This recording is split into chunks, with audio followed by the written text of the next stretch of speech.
Sexo, género, sexualidad e identidad de género. Son cuatro palabras o bien cuatro conceptos que las personas usan como sinónimos y no lo son. Bueno, esta es una conversación que hay personas que la han tomado como un campo de batalla, como una trinchera. Hay personas que son bastante como aferradas a aspectos como bien tradicionales, que se hacen hace quizás no sé cuántos miles de siglos, que en verdad viven reproduciendo sistemas que van en ventaja de uno, pero generan desmedro de otro o de otras personas. Pero bueno, entonces, pocas conversaciones generan tanta tensión como hoy como esta en realidad, por el tema de sexo, género, sexualidad e identidad, cuatro palabras que aparecen todos los días en redes sociales, noticieros y debates políticos, y que en estas discusiones casi siempre se usan como si fueran la misma cosa. Alguien dice una y la persona del otro lado se entiende una cosa completamente diferente. Y lo que podría ser una conversación se convierte en una pelea donde nadie está discutiendo lo mismo. Antes de que, antes de tener una opinión sobre cualquiera de estos temas, vale la pena entender qué significa cada palabra. Porque buena parte del conflicto no es sobre las ideas, es sobre la confusión de los términos y en realidad es sobre lo que la persona busca como justificar o el autoconvencerse en función de cada una de esas conceptualizaciones. Hoy vamos a separar estas cuatro palabras con aspectos que comenta la ciencia, con lo que dice la psicología, y en realidad también podemos hacer como ciertas reflexiones de determinados puntos. Entonces, el sexo biológico es lo que se determina en el cuerpo. Empecemos por lo más concreto. El sexo biológico se refiere a las características físicas con las que nace una persona. Los cromosomas, órganos reproductivos, hormonas predominantes, rasgos que se desarrollan a partir de eso. En la gran mayoría de los casos, esas características se alinean de manera clara en uno de los dos patrones, lo que le llamamos masculino o femenino. ¿Sí? Y existe también, aunque menos conocido, un porcentaje pequeño de personas que nacen con características que no se alinean completamente con ninguno de esos dos patrones.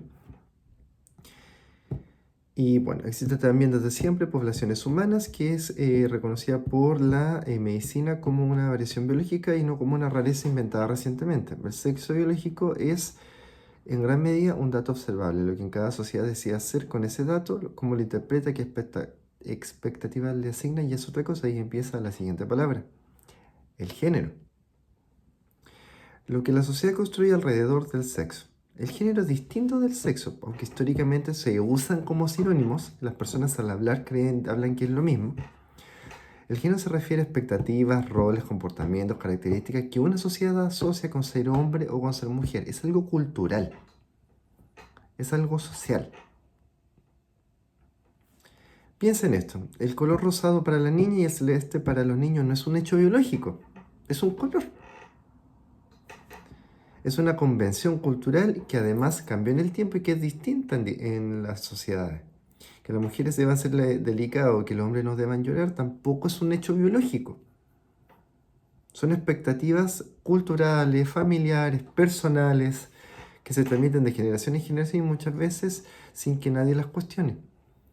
Y la psicología del desarrollo lleva bastante tiempo analizando aspectos que desde edades muy tempranas los niños y niñas reciben mensajes distintos sobre cómo deben comportarse, qué deben sentir y a qué deben aspirar según su sexo. Y esos mensajes vienen de la familia, la escuela, los medios del lenguaje mismo, de los mismos padres. Y eso no es una teoría marginal ni reciente, es un cambio de estudio consolidado hace mucho tiempo. Eso viene también desde lo que es el psicoanálisis, cuando se empieza a establecer, y desde el psicoanálisis que después se evoluciona y se da mucha fuerza a bastantes aspectos de lo que es la psicología, sobre todo en el tema clínico. El desarrollo de hace más de 50, bueno, en realidad hace bastante más tiempo, sobre todo que ocurrió toda una revolución en el ámbito de la sexualidad en el 60, en donde las mujeres ya no era algo como tan, que la mujer tenía que tener una sexualidad que estaba solamente limitada a las necesidades del hombre, sino que puede ser algo que era mucho más eh, autónomo, por decirlo. Y puede ser por un placer propio, no porque el hombre le determinaba cuándo podría tener ese placer y cuándo no, en función de que ella le tenía que servir a él, que eso era lo que se creía en un momento. El género como construcción social modela comportamientos que muchas veces asumimos como naturales y no son naturales. Ahora es importante reconocer que el género tiene un componente social que no significa que el sexo biológico no exista o no importe. Son dos cosas que son diferentes, que interactúan, no son lo mismo y tampoco son completamente independientes.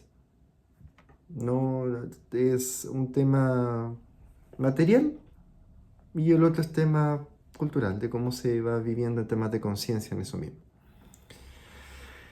La identidad de género es el sentido interno que la persona tiene de sí misma, como hombre, como mujer, como ambos, como ninguno, como algo que no encaja exactamente en esas categorías. Para la gran mayoría de las personas, la identidad de género coincide con el sexo asignado al nacer. Una persona nace con un cuerpo de mujer, se experimenta a sí misma como mujer. Eso es lo que se le llama cisgénero. Y esa es la experiencia de determinado grupo de personas. Yo no diría que es la mayoría, porque no sé qué tan mayoría sea, porque en realidad quizá es un poco violento decir eso, con tanta cosa que sucede. Y no sucede. Sienten que desde edades tempranas o más adelante de la vida su identidad no corresponde con el sexo que se les asigna al nacer. Y hay otros que, bueno, tienen el nombre de lo que es el transgénero. Yo no soy un experto en la teoría queer. No he estudiado a cabalidad la teoría queer. Sí he estudiado temas de pareja, de amor, de relaciones, comunidad, de psicología, emociones y bueno, entre otras materias más. Por si acaso. Acá es donde el debate social se vuelve más intenso y donde vale ser honesto sobre lo que existe.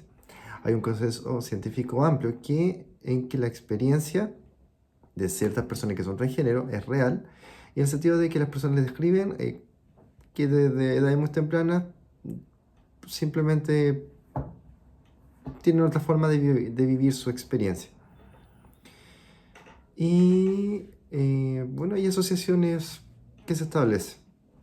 Hay unas opiniones de los médicos, hay unas opiniones de los psicólogos y hay opiniones por distintas determinadas materias.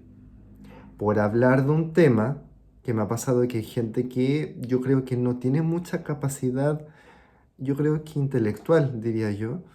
Cuando uno, por ejemplo, si uno habla de una persona sorda, si yo hablo de una persona con déficit atencional, si yo hablo con una persona autista, no significa que yo sea ni sordo, ni autista, ni que tenga déficit atencional. Significa que yo logro el tratar de conectar quizás con esas personas y de alguna forma no me es tan ajeno a ese discurso. Si yo le hablo a usted de un adulto mayor, no significa que yo sea un adulto mayor, sino que para mí no es invisible en un adulto mayor, que hay gente que es demasiado concreta y no tiene la capacidad de entender que uno puede lograr el hablar o referir a un tema sin ser un tema. Y me ha pasado bastante y lo he escuchado tanto de directores, de gerentes, como de personas así, de emprendedores, como de gente bastante humilde. Así que no tiene nada que ver ni con un grado, ni con un rol productivo, ni con un rol académico, ni con un tema de clase social. Son formas de las personas. Y también conocer del otro tipo, de que entienden que en verdad eso es parte de la vida y uno puede hacer análisis y estudiar distintas cosas, pero no es porque tú tengas algo pendiente, sino porque tú reconoces que la otra persona también es parte de. Si yo te hablo por decirlo, hay distintos tipos de árboles, hay planta, hay cielo y hay otras cosas más, que yo te hable del cielo no significa que yo me crea una nube, que yo te hable de los árboles no significa que yo crea que te voy a dar manzana, y que yo te hable de la tierra no significa que yo voy a creerme un terremoto. ¿Se entiende? Donde existe un debate legítimo y vale reconocerlo sin esconder la cabeza es una de las preguntas más específicas. Aquí de bajo qué circunstancias es apropiado iniciar ciertos tratamientos médicos en menores, y esas preguntas en realidad no tienen una respuesta unívoca y universal todavía, y profesionales serios de buena fe en distintos países que llegan a conclusiones diferentes. Pretender que no hay debate en realidad es deshonesto, porque hay como que las personas se tensionan con estas cosas, como que se angustian. Pretender que todo es debate, incluida la existencia de determinados tipos de identidades de género. La honestidad está en que distinguir qué parte tiene consenso amplio y en qué parte sigue una discusión activa. La orientación sexual. La orientación sexual no es otra cosa, es otra cosa que, bueno, completamente diferente a todo lo anterior, y se refiere hacia quién siente atracción romántico-sexual hacia una determinada persona.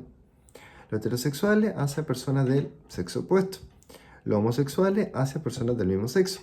Los bisexuales hacia ambos sexos. Y en realidad hay un montón de otras categorías. La sexualidad, que describe la ausencia de atracción sexual, independientemente de la capacidad de tener vínculos afectivos profundos. Bueno, y ahí te un montón de conceptos más. Es clave entender que esto es independiente de lo que es la identidad de género. Pues una persona puede ser heterosexual, homosexual, bisexual, y es exactamente igual que una persona cisgénero. O esto lo puedes juntar con una persona que es transgénero, en realidad puede ir variando. Va mucho en cómo la persona se defina y se reconozca a sí misma, porque son procesos personales. La pregunta de quién eres tú y la pregunta de a quién amo son preguntas distintas. Porque una cosa eres tú como persona y otra cosa eres tú como pareja. Que a veces se confunden en la conversación pública o en el dominio público. Sobre la orientación sexual, el consenso científico es más antiguo y es más sólido que sobre otros temas. No es una elección consciente. No se cura ni necesita curarse. ¿A ti alguien te atrae o no te atrae? Es una cosa que te sucede. También hay teorías que muestran de que hay personas que no son como 100% heterosexuales o 100% homosexuales, sino que va variando como en porcentaje. Algo que se habla de lo que es como que es un flujo en la sexualidad. El tema de la orientación sexual es como algo como 100%. Y no es un bicho raro, es de que, imagínense que si los referentes son la época victoriana, la época isabelina, el pudor y además todas estas cosas que han ocurrido. ¿Por qué ocurre en este tema de los abusos? ¿Por qué ocurre en todo este tema de tantos crímenes en esta materia? Porque esto no es algo que que se considera parte de la vida. Porque hay distorsiones de muchas cosas, entonces eso van distorsionando en su madera, tanto en lo explícito, en lo que se conversa, como en lo que se oculta. Y en lo que se asume de cada cosa. De las 4 palabras de este video, la orientación sexual es probablemente la que tiene un debate científico quizá más cerrado. La discusión social que persiste sobre ella es mayormente discusión de valores, no necesariamente de evidencia. Si estas 4 cosas son distintas, sexo, género, identidad de género y orientación sexual, ¿por qué en la conversación pública aparecen todas mezcladas como si fueran una sola batalla? ¿Y por qué tiene que ser una batalla? Si son temas personales de forma en de que hay comunidades como de un sector político, hay comunidades de otro, ¿y por qué tienen que irse diferenciando o irse confrontando entre uno y otro? Si 2 personas se quieren, o si 3 personas se quieren, o si no sé cuánto, o no sé qué va sucediendo, eso es un camino de vida, un tema pendiente, una búsqueda personal de determinados seres. Y otra cosa es cómo se viva y si es que eso les permite desarrollarse, tendrá un sentido. Y si no les permite desarrollarse, no tendrá un sentido. Y cómo lo vayan viviendo, tendrá otro sentido.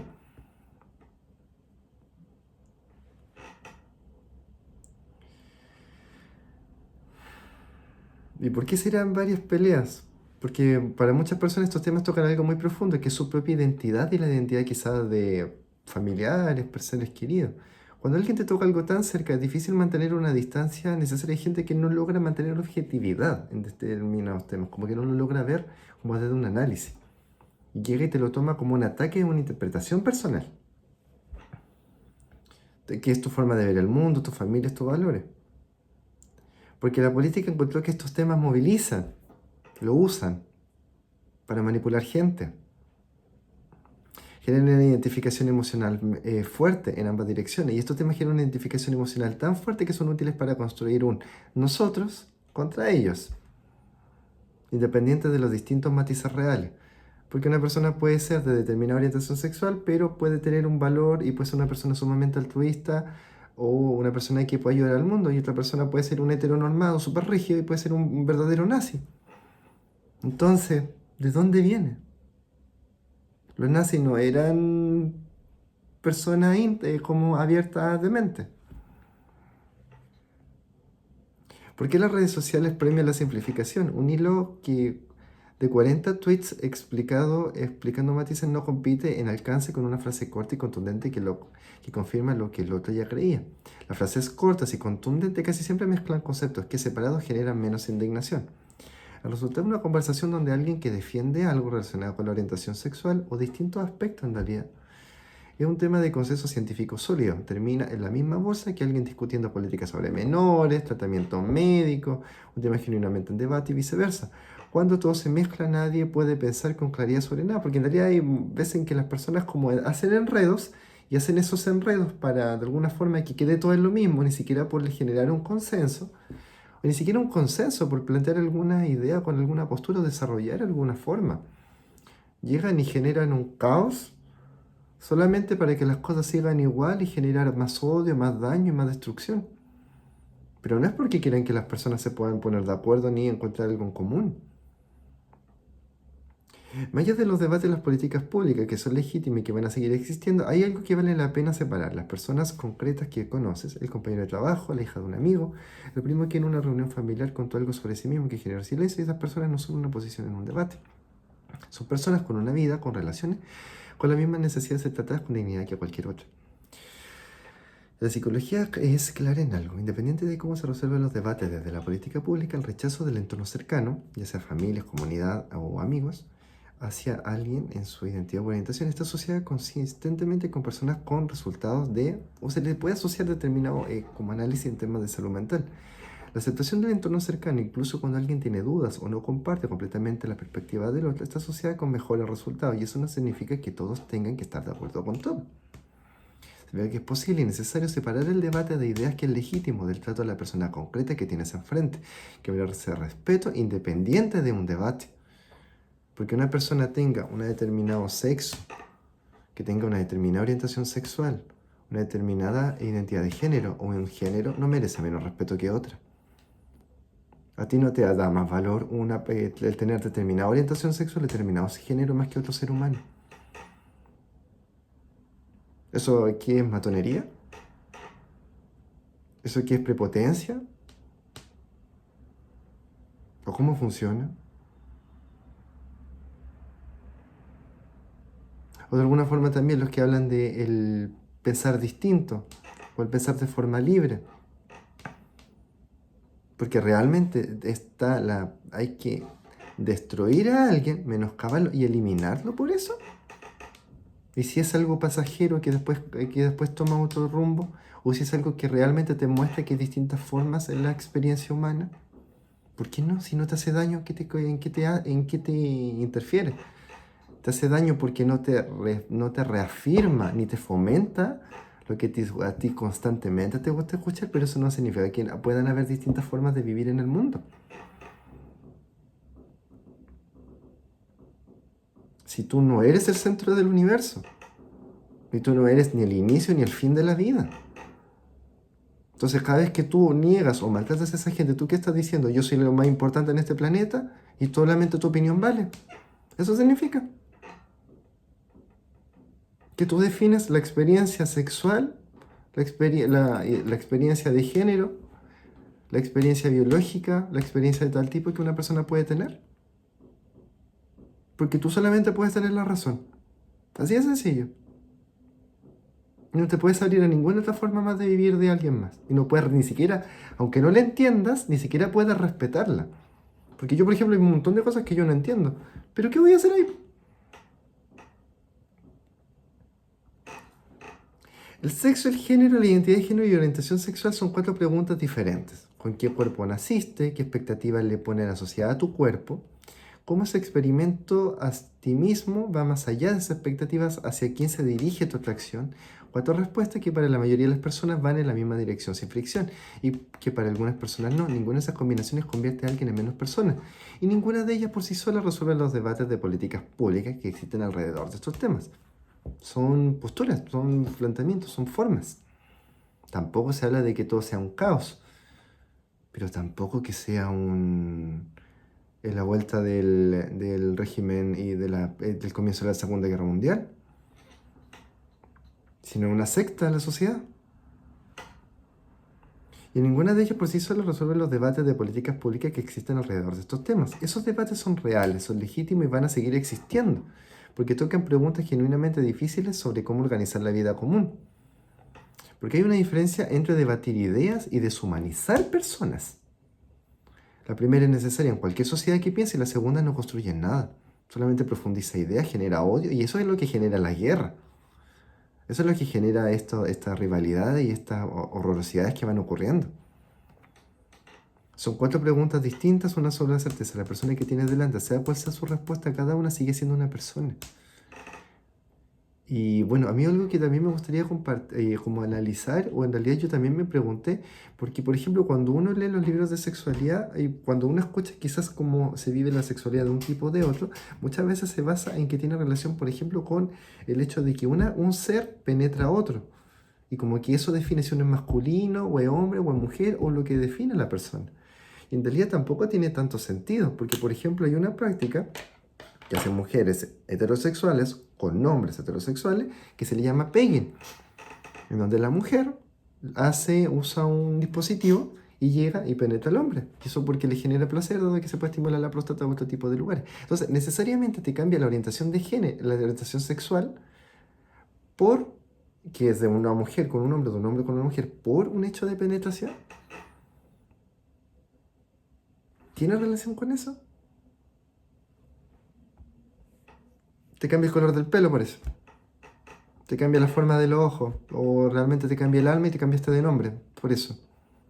Es una forma de practicar y de tener experiencias de placer. No tiene nada que ver. Aunque sea hombre con hombre, mujer con mujer. Eso es tema de cada pareja. Son temas de pareja.